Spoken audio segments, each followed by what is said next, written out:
Alright guys, welcome back lagi di channel Papa Dejet dan welcome to Pedo. Kali ini kita bakal ngobrol sama temennya Mamang Daya, nggak temen sih ya, temen satu teammate juga, satu tim. Dan salah satu support yang lagi disukai juga sama para player ataupun para viewer di Indonesia ada UK, atau kita kenalan langsung aja kali ya sama si UK-nya langsung ya. Halo UK. Halo, halo. Halo. Jadi panggilnya apa sih, Yuk? Kalau nama asli ya Yuka sebenarnya. Oke. Kan nickname-nya dari nama asli kan. Oh gitu, Yuka. Heeh. Oke, jadi nickname itu dari nama asli, nggak bikin-bikin yang lain. Enggak, cuma ya itulah dialay-alain dikit aja. Anjir, dia lain. Tapi ngomongin alay, rambut lo ini rambut alay ya kalau gue inget-inget ya. Ini tuh zamannya gue masih muda, masih bujang. Ini rambut gue kayak begini nih, banyak banget teman-teman gue diwarna-warnain gitu. Ini emang style lo kayak gini, Yuk? Kemarin ini doang sih iseng sih warnain rambut. Oke. Dibohongin Womi gue. Katanya, "Yuk mau warnain rambut gak?" Tapi lu duluan. Gue Terus doang yang warnain. terus wominya enggak? Dia warnanya yang gelap gitu loh, yang kayak biru gelap gitu, gak kelihatan kan. Ya Gua kayak ampun. mau abu-abu malah jadi ini pirang. Jadi pirang gitu ya. Lo tau nggak rambut kayak gini mirip siapa? Mirip Taka, tau nggak? One Ok Rock. Vokalisnya One Ok Rock. Gila, gue mikirnya kayak gue wawancara One Ok Rock, Taka One Ok Rock nih. Anyway, main Dota dari kapan sih, Yuk? Gue pertama kali main Dota itu 1 SD kali ya. Hah? Dota 1. Sumpah. Heeh. Cuma diajak doang tapi kayak ke warnet doang terus main sekali terus kayak ya perkenalan doang lah sama Dota. Oh gitu. Itu main di mana? Di warnet kan? Heeh. Diajak si Chen. Oh, Daniel Saudara Chen. kan. Heeh. Oh, masih saudara sama Chen? Sepupu, dia kan sepupu gua. Anjir, dosa apa lo bisa sepupuan sama Chen? Nggak, karena Chen juga teman gue gitu kan. Dan dulu pernah ngetim sama Chen juga gitu. Oh, jadi lu tuh sepupuan sama Chen. Gila, dunia Dota sempit banget ya, Yuk ya? Iya, sepupu.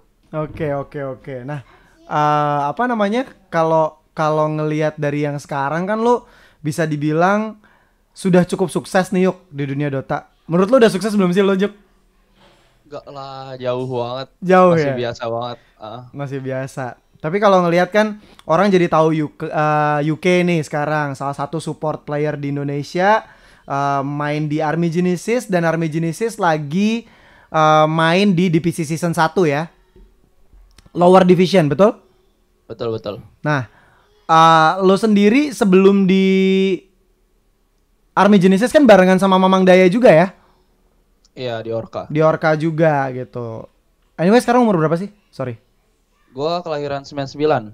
Sekarang masih 21. Tahun ini 22 tapi. Masih muda-muda ya berarti semua ya, bener-bener di Army Genesis ya? Iya, gua paling tua. Gua diledekin mulu, pala dua kan. Lu yang paling tua. Suaranya putus-putus. Sorry, lu yang paling tua. Iya, gue yang paling tua. Wow, oke.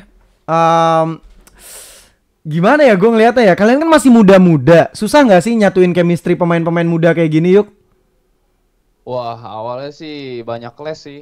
Kayak dari antar player gitu. Soalnya kan egonya masih gede kan. Apalagi awal-awal waktu itu baru kenal. Jadi gue yang waktu itu masih umur 18 apa 19 gitu mesti turunin ego gue gitu. Buat setarain kayak biar pikiran mereka masuk gitu. Gue mesti gimana ya, satuin 4 bocah itu yang kebanyakan kan gamers no life ya. Kayak kita tahu kan kayak ada beberapa yang social life-nya tuh keblok gitu loh. Jadi mereka bingung gitu loh cara nyampein apa yang mereka pengen. Terus gue mesti ngobrol sama mereka hari-hari. Ya jago memang main Dota ya, cuma kayak banyak kelas gitu. Oke. Dari sifat segala macam. Dari sifat segala macam. Berarti lu yang karena dari segi umur paling tua, lu menurunkan ego dan mencoba untuk ngelit mereka gitu ya. Iya, kurang lebihnya gitu. Kurang lebihnya gitu. Nah, sebenarnya kenapa sih waktu itu playernya tuh ganti-ganti kan? Karena roster pertamanya Army Genesis kan nggak yang kayak sekarang kan. Kemarin juga Mamang Daya udah cerita pernah ada Rusman trial tapi nggak cocok. Terus juga CJ keluar. Sebenarnya apa sih yang dicari dari figur-figur orang yang sekarang udah ada di AG dan tidak ditemukan di orang-orang yang udah keluar dari AG? Apa, Yuk? Jadi tuh awalnya sebenarnya tuh gue pengen full ke Army Genesis itu pengen full Orca sebenarnya awalnya. Oke. Itu awal gue ditawarin juga gue langsung chat ya ke grup Orca. Oke. Cuma problemnya waktu itu support 4 gue tuh yang sekarang ini yang lim-lim ini nih. Waktu gue awal ajak tuh tiap gua ngomong serius dia ngirim gua memes mulu kan. Orang kan kesel ya. Kayak kirimin memes GTA mulu kan. Orang udah pusing urusin sponsor ya kan. Oh shit, here we go again mulu gua dikirimin. Terus gua bilang, lu serius gak sih mau apa enggak? Terus cuma dibalas stiker, ya udah. Mau gimana kalau chat online kan panas ya lama-lama. Ya. Ya udah. Gua bilang ya udahlah kalau emang dia gak serius cari aja. Kayak mau enggak ya udah kita cari lain aja. Nggak jauh-jauh carinya kan ke Barak kan, si Lawless kan. Aha. Cuma ujung-ujungnya 4 Orca sama 1 Barak. Kayak yaudah cobain main. Waktu jalaninnya awalnya lumayan sih. Cuma kayak ada beberapa nge-clash gitu juga kan kita sama si Dayat sama si Lawless. Terus juga ada beberapa masalah kan. Ujung-ujungnya cari-cari playernya kita carinya dari ini akademi yang orang-orang baru juga sebenarnya. Kalau sama CJ itu try karena gue sama CJ deket di real life sih. Karena teman. Coba kan. Cuma agak gitu cocok. Mungkin gara-gara nggak tahu ya. Gue kalau sama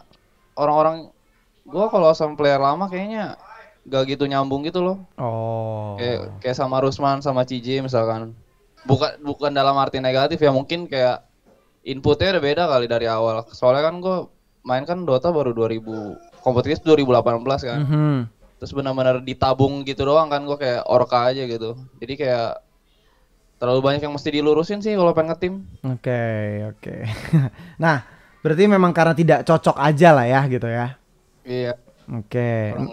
Nah sekarang kan AG lagi banyak banget yang tiba-tiba jadi fans, entah karbitan, entah memang ngefans sama kalian dari awal kalian dibentuk, kan nggak ada yang tahu gitu. Cuman yang jelas sekarang fans kalian jadi banyak karena kalian dapat slot giveaway lagi-lagi gue bilang di PC season 1 ini. Tapi ya udah, kalian udah nunjukin kalau kalian memang layak gitu loh main di ini. Sekarang kalian ada di posisi atas walaupun tidak di posisi 1 lagi ya kalau gue lihat dari bracket sampai hari ini ketika kita record itu. Masih ya.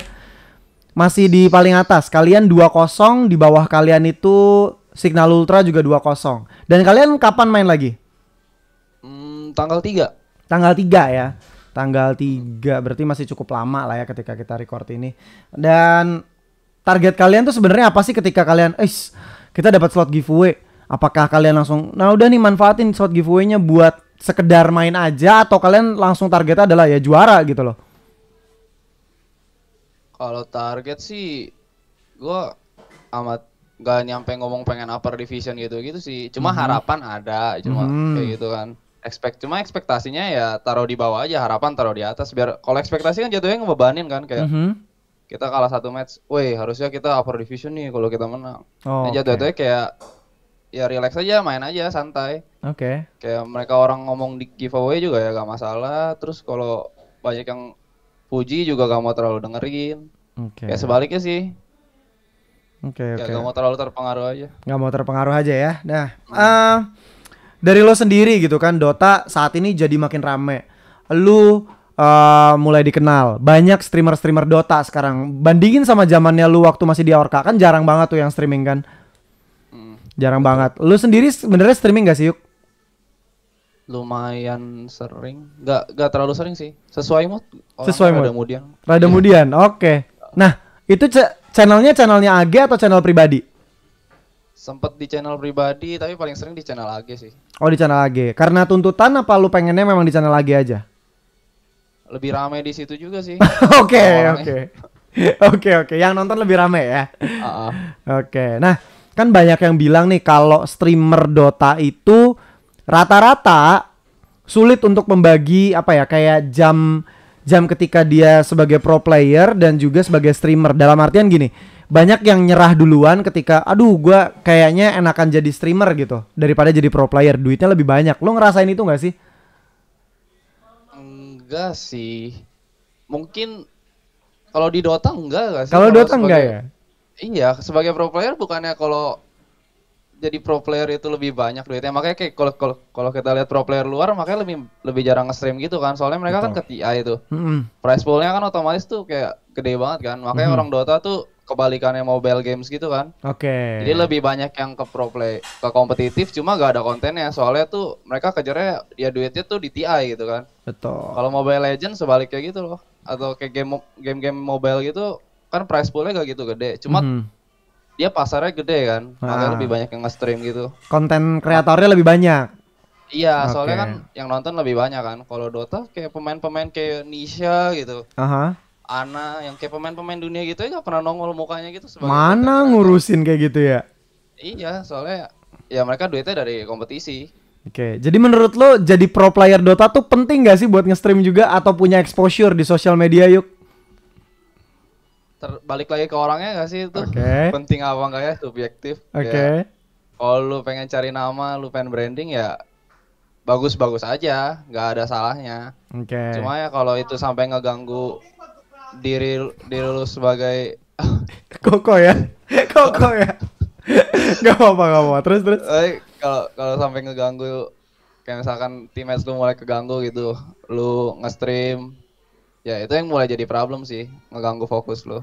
Ya kalau di luar itu ya fine-fine aja sih menurut gua. Oke, dan apa ya, gue ngelihatnya tuh karena sekarang makin rame, orang jadi bisa menikmati Dota kapanpun, walaupun gak ada match tapi ada streamer gitu. Bagus dari banyak hal, tapi menurut gue jadi agak ini juga karena gimana ya, bukan agak negatif sih, karena gini, kadang gue ngelihatnya banyak pro player yang terlalu asik nge-streaming, jadinya lupa akan skill dia ketika harus jadi pro player gitu. Karena di streaming dia harus menghibur viewer, ketika dia lagi main di turnamen, kadang performanya beda gitu. Sebelum dia ngelakuin streaming deh, katakan kayak gitu.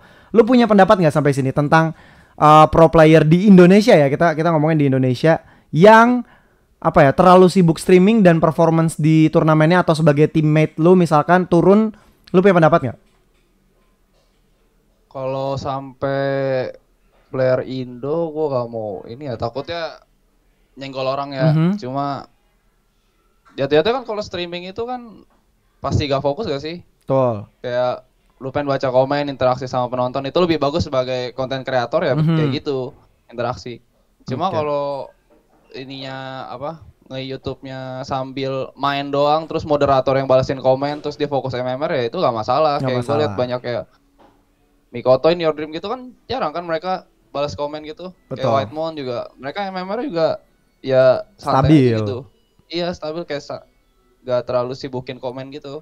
Makanya gak terlalu pengaruh. Balik ke orangnya masing-masing lagi sih. Bisa apa enggak mengimbangi gitu ya, Yok ya? Iya. Nah, ngomongin soal ngimbangin, sebenarnya player-player di AG ini bisa saling mengimbangi satu sama lain gak sih dari skill individu masing-masing? Karena ya sekarang kan lagi peaknya kalian nih, lagi kompak-kompaknya, lagi bagus-bagusnya, tapi lagi break lama banget nih dari last match kalian sampai tanggal 3 besok. Sebenarnya kalian tuh udah saling melengkapi atau belum sih? Atau apa ya, kayak sebenarnya ya ini yang paling klop sekarang tapi kita nggak tahu nanti, ya nggak tahu juga, gimana menurut lo? Kalau sepanjang gua kompetitif sih ini tim yang paling ini sih ya, paling udah saling ngerti lah, mungkin karena waktu juga ya, kayak udah lumayan lama gitu. Terus kayak udah banyak ngobrol juga, udah banyak berantem juga kita orang. Makanya kayak udah saling imbang sih, udah lumayan, udah di jalan yang benar lah, udah di jalan. Emang sebelumnya di jalan yang salah loh. Ya, iya sih. Tapi nah, di jalan yang benar dan di jalan yang salah gitu. Ketika sorry, halo. Nah, ketika lo ada di jalan yang salah, sebenarnya siapa yang paling sering ngingetin untuk kita kembali ke good track atau ke jalan yang benar sebagai sebuah tim, Yuk? Satu sama lain sih sering ngomong gitu loh. Cuma gimana ya? Susah juga kalau ngetim ya. Kalau ngetim kita sama-sama mau juara kan, tahu lah sama-sama mau juara. Cuma caranya kan beda-beda gitu. Kayak misalkan ada orang yang mau try hard, dia bangun pagi, main 12 jam gitu, kayak 10 game gitu. Tuh, 10 game lah sehari. Terus ada yang orangnya tuh nyantai kayak gua kan nyantai orangnya. Oke. Kayak lebih kayak pengen nonton atau ya yang penting mental gua gak keganggu lah kalau gua. Oke. Cuma tuh kadang tuh kita tuh maksain cara kita tuh ke teammates kita gitu loh. Itu yang bikin sering clash gitu. Gua main 10 game per hari, lu emang main game berapa? Main sehari seberapa game?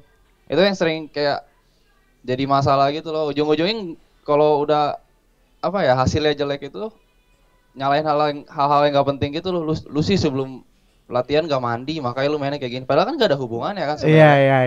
Iya. Benar. Ada dikit kata Kofaran sebenarnya. Ada dikit kan? Parah nih. Maksud gue itu kayak hal kecil gitu loh. Oh, ya udah. Tapi sebenarnya in term of skill harusnya nggak ngaruh lah ya. Iya. Iya. Cuman moodnya aja mungkin beda. Tapi masukin pertanyaan terakhir nih. Kan lu salah satu kapten muda. Lu kapten kan harusnya? Kapten bukan sih? Kapten kan? Nah, sebagai kapten muda, apa namanya? Lebih ke punya nggak sih tips and trick sebagai seorang kapten muda? Kenapa? Karena banyak banget kan Yuk player-player muda di luar sana dengan tim-tim yang masih ya udahlah serabutan atau cabutan gitu kan. Buat nyamain apa ya? Chemistry kayak gitu kan susah. Sebenarnya apa sih yang harus dilakukan sebagai kapten muda kayak lo Yuk? Lebih ini sih lebih dekat ke antar player ke personal gitu loh sebelum jadi tim. Kalau gua kan kayak udah try berapa lama deketin diri sama mereka gitu buat ngerti perspektif mereka, kayak latar belakang mereka, cara pikir mereka. Oke. Jadi respon mereka tuh bakal gimana kalau kejadian kayak gini. Kayak balik lagi gitu loh. Kayak lu mesti respect mereka, terus lu mesti dapetin respect mereka juga sebagai ini. Kalau pengen ngelit. Oke. Ya udah. Nah, yang terakhir karena tadi gue bilang menuju ke yang terakhir. Nah, yang terakhir buat apa ya? Gue pengen lu kasih beberapa patah kata buat orang-orang yang saat ini sedang mencintai atau mencoba mencintai Army Genesis dan juga orang-orang yang mencoba untuk mencari kesalahan Army Genesis di setiap gamenya dan ingin melihat Army Genesis kalah. Silahkan Yuki. Kalau buat yang support, thank you. Cuma jangan terlalu expect gede-gede lah dari gue orang lah, masih rookie. Ntar malah ujung-ujungnya kan lu orang kecewa udah jangan expect apa-apa. Cuma puji-puji dikit gak apa-apa lah. Cuma jangan sampai player-player gue inilah star syndrome lagi ntar. Iya betul. Terus tak kabur lagi kok gak mau lah. Oke. Terus buat yang ngeledekin, ya gak apa-apa lah udah ledekin aja deh. udah biasa udah ceng-cengan di tongkrongan juga kami. Biasa aja. Oke, kalau gitu sebenarnya kalian tuh bener-bener player yang masih hijau banget sih kalau di mata gue ya. Jadi everything buat kalian, best of luck di semua turnamen. Jaga nama baik kalian masing-masing. Jangan sampai star syndrome karena kalian masih muda banget ya Yuka ya. Buat teman-teman yang lain juga, untungnya ada Farhan yang selalu ngingetin karena Farhan udah pernah ngerasain di posisi kayak gitu kan. Kok Farhan ada di sana. So, good luck buat Army Genesis di DPC season dan juga turnamen yang lainnya. Sampai ketemu ya Yuka ya. Thank you udah mau ngobrol. Bye.